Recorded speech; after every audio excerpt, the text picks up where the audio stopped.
सर्वस्वरूपे सर्वेशे सर्वशक्ति समन्विते भयेभ्यस्त्राहि no देवी दुर्गे देवी नमस्तुते। जय माता दी। आज है नवरात्रि का 9वां दिन, माँ सिद्धिदात्री के आराधना और पूजा करने का दिन। एक और सुवर्ण दिन और अवसर जब माँ भगवती को श्रद्धा और भक्ति भाव से नमन कर सकते हैं। और ऐसे ही नवरात्रि के 9वें पावन पर्व शुभ अवसर पर आप सभी की नवरात्रि की शुभकामनाएं। इस सुंदर दिनों में मंगलमय अवसर में हम दुर्गा सप्तशती पाठ का श्रवण कर रहे हैं। तो आइए आज नवरात्रि के 9वें दिन हम दुर्गा देवी का गुणगान करते हुए सुनते हैं दुर्गा सप्तशती पाठ का आज का अध्याय। दुर्गा सप्तशती पाठ के 9वें दिन का अध्याय शुरू करते हैं। दुर्गा सप्तशती पाठ 13वां अध्याय। त्रयोदशो अध्यायः। सूरत और वैश्य को देवी का वरदान। जो उदय काल के सूर्यमंडल की सी कांति धारण करने वाली है, जिनके 4 भुजाएं और 3 नेत्र हैं, तथा जो अपने हाथों में पास, अंकुश वर एवं अभय की मुद्रा धारण की रहती हैं, उन शिवादेशी का मैं ध्यान करता हूँ। ऋषि कहते हैं, राजन, इस प्रकार मैंने तुमसे देवी के उत्तम महात्म्य का वर्णन किया, जो इस जगत को धारण करती है। उन देवी का ऐसा ही प्रभाव है, वे ही विद्या ज्ञान उत्पन्न करती हैं। भगवान विष्णु की महास्वरूपा उन भगवती के द्वारा ही तुम ये वैश्य अथवा अन्यान्य विवेक की जन मोहित होते हैं, मोहित हुए हैं तथा आगे भी मोहित होंगे। महाराज, तुम उन्हीं परमेश्वरी के शरण में जाओ। आराधना करने पर वे ही मनुष्यों को भोग, स्वर्ग तथा मोक्ष प्रदान करती है। मार्कंडेय जी कहते हैं, क्रौक्टोकेजी मेधा मुनि के ये वचन सुनकर राजा सूरत ने उत्तम व्रत का पालन करने वाले उन महाभाग महर्षि को प्रणाम किया। वे अत्यंत ममता और राज्यापहरण से बहुत खिन्न हो चुके थे। महामुने इसलिए विरक्त होकर वे राजा तथा वैश्य तत्काल तपस्या को चले गए और वे जगदम्बा के दर्शन के लिए नदी के तट पर रहकर तपस्या करने लगे। वे वैश्य उत्तम देवी सूक्त का जप करते हुए तपस्या में प्रवृत्त हुए। वे दोनों नदी के तट पर देवी की मिट्टी की मूर्ति बनाकर पुष्प, धूप और हवन आदि के द्वारा उनकी आराधना करने लगे। उन्होंने पहले तो आहार को धीरे धीरे कम किया, फिर बिल्कुल निराहार रहकर देवी में ही मन लगाए एकाग्रता पूर्वक उनका चिंतन आरंभ किया। वे दोनों अपने शरीर के रक्त से प्रोचित बलि देते हुए लगातार 3 वर्ष तक संयम पूर्वक आराधना करते रहे। इस पर प्रसन्न होकर जगत को धारण करने वाली चंडिका देवी ने प्रत्यक्ष दर्शन देकर कहा। देवी बोली, राजन तथा अपने कुलों को आनंदित करने वाले वैश्य, तुम लोग जिस स्तुति की अभिलाषा रखते हो वह मुझसे मांगो, मैं संतुष्ट हूँ, अतः तुम्हें वह सब कुछ दूंगी। मार्कंडेय जी कहते हैं, तब राजा ने दूसरे जन्म में नष्ट न होने वाले राज्य मांगा तथा इस जन्म में भी शत्रुओं की सेना को बलपूर्वक नष्ट करके पुनः अपना राज्य प्राप्त कर लेने का वरदान मांगा। वैश्व का चित्त संसार की ओर से खिन्न एवं विरक्त हो चुका था और वे बड़े बुद्धिमान थे, अतः उस समय उन्होंने तो ममता और अहंतारूप आसक्ति का नाश करने वाला ज्ञान मांगा। देवी बोली, राजन, तुम थोड़े ही दिनों में शत्रुओं को मारकर अपना राज्य प्राप्त कर लोगे।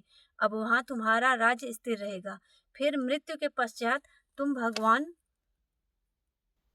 विवस्वान सूर्य के अंश से जन्म लेकर इस पृथ्वी पर सामरणिक मनु के नाम से विख्यात होगे। वैश्ववर्य, तुमने भी जिस वर को मुझसे प्राप्त करने की इच्छा की है उसे देती हूँ। तुम्हें मोक्ष के लिए ज्ञान प्राप्त होगा। मार्कंडेय जी कहते हैं, इस प्रकार उन दोनों को मनोवांछित वरदान देकर तथा उनके द्वारा भक्ति पूर्वक अपनी स्तुति सुनकर देवी अंबिका तत्काल अंतर्ध्यान हो गई। इस तरह देवी के वरदान पाकर क्षत्रियों में श्रेष्ठ सूरत सूर्य से जन्म ले सामरणी नामक मनु होंगे। इस प्रकार श्री मार्कंडेय पुराण में सावर्णिक मौंदर्य की कथा के अंतर्गत देवी महात्म्य में सूरत और वैश्य को वरदान नामक 13वां अध्याय पूरा हुआ। 13वां अध्याय पूरा करने के बाद अब हमें क्षमा प्रार्थना करना है कि जो भी हमारी पूजा में मतलब गलती हुई है उसके लिए क्षमा करें। तो क्षमा प्रार्थना में, परमेश्वरी मेरे द्वारा रात दिन सहस्त्रों अपराध होते रहते हैं, यह मेरा दास है, यूं समझकर मेरे उन अपराधों को तुम कृपा पूर्वक क्षमा करो। परमेश्वरी मैं आवाहन नहीं जानता, विसर्जन करना नहीं जानता तथा पूजन करने का ढंग भी नहीं जानता, क्षमा करो देवी सुरेश्वरी। मैंने जो मंत्रहीन, क्रियाहीन और भक्तिहीन पूजन किया है वह सब आपकी कृपा से पूर्ण हो। सैकड़ों अपराध करके भी जो तुम्हारी शरण में जा जगदम्ब कहकर पुकारा है उसे वह गति प्राप्त होती है जो ब्रह्मादि देवताओं के लिए भी सुलभ नहीं होती। जगदम्बे मैं अपराधी हूँ किंतु तुम्हारी ही शरण में आई हूँ, इस समय दया का पात्र हूँ, तुम जैसा चाहो वैसा करो। देवी परमेश्वरी अज्ञान से, भूल से अथवा बुद्धि भ्रांत होने के कारण मैंने जो न्यूनता का अधिकता कर दी हो वह सब क्षमा करो और प्रसन्न हो। सच्चिदानंद स्वरूपा परमेश्वरी, जगन माता कामेश्वरी, तुम प्रेम पूर्वक मेरी यह पूजा स्वीकार करो और मुझ पर प्रसन्न रहो। देवी सुरेश्वरी, तुम गोपनीय से भी गोपनीय वस्तु की रक्षा करने वाली हो, मेरे निवेदन किए हुए इस जप को ग्रहण करो, तुम्हारी कृपा से मुझे सिद्धि प्राप्त हो।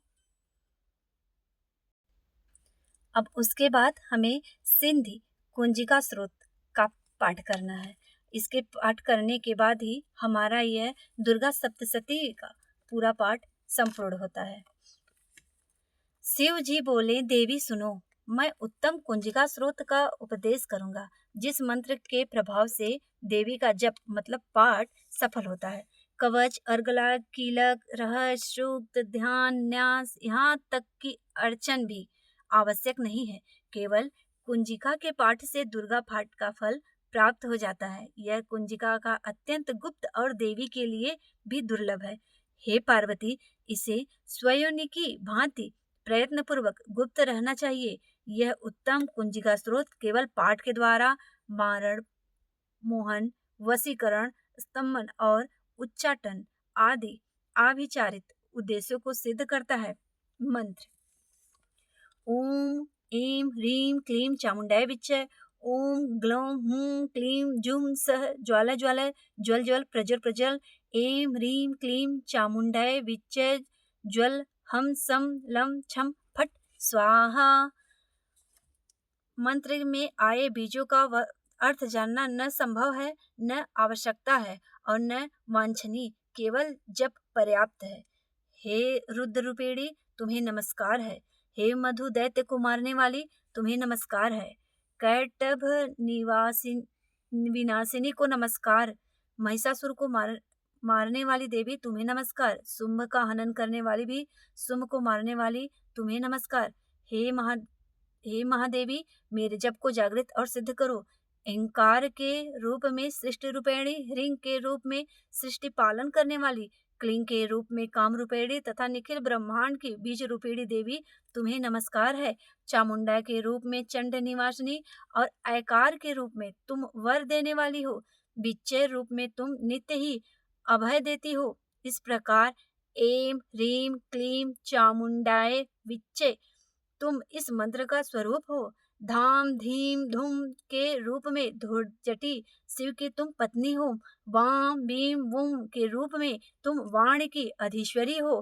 क्राम क्रीम क्रूम के रूप में कालिका देवी। शाम सीम सुम के रूप में मेरा कल्याण करो। हुंकार रूपेणी जम जम जम जम्भनादिनी। ब्राम ब्रीं भ्रूम के रूप में कल्याणकारिणी भैरवी भवानी, तुम्हें बार बार प्रणाम। अम कम चम टम तम पम यम सम बीम दुम एम बीम हम छम धीजाग्रम, इन सबको तोड़ो और दीप्त करो। करो स्वाहा। पाम पीम पुम के रूप में तुम पार्वती पूर्णा हो। खाम खीम खुम के रूप में तुम खेचरी आकाशचारिणी अथवा खेचरी मुद्रा हो। साम सीम सुम स्वरूपिणी सप्तसती देवी के मंत्र को मेरे लिए सिद्ध करो। यह कुंजिका स्रोत मंत्र को जागने के लिए इसे भक्ति पूर्वक पुरुष को नहीं देना चाहिए। हे पार्वती, इसे गुप्त रखो। हे देवी, जो बिना कुंजिका के सप्तसती का पाठ करता है उसे उसी प्रकार सिद्धि नहीं मिलती जिस प्रकार वन में रोना निरर्थक होता है। इस प्रकार श्री रुद्रयामल के गौरी मंत्र में शिव पार्वती संवाद में सिद्धि कुंजिका स्रोत संपूर्ण हुआ। अब इसके बाद हम आरती करेंगे। तो देखिए यहाँ आरती है। जग जननी जय जय, माँ जग जननी जय जय, जग जननी जय जय, भयहारिणी भवतारिणी, भयहारिणी भवतारिणी, भवभामिनी जय जय, जग जननी जय जय। तू ही सतचित सुखमय सुधि ब्रह्मा रूपा, माँ सुधि ब्रह्मा रूपा, सत्य सनातन सुंदर, सत्य सनातन सुंदर, पर शिव सुर भूपा, जग जननी जय जय। इस प्रकार हम लोग आरती करेंगे। और अगर आपको मेरा वीडियो पसंद आया है तो ऐसे ही आप वीडियो देखने के लिए आप हमारे चैनल को लाइक करें, सब्सक्राइब करें और कमेंट में जय माता दी जरूर लिखें। धन्यवाद। जय माता दी।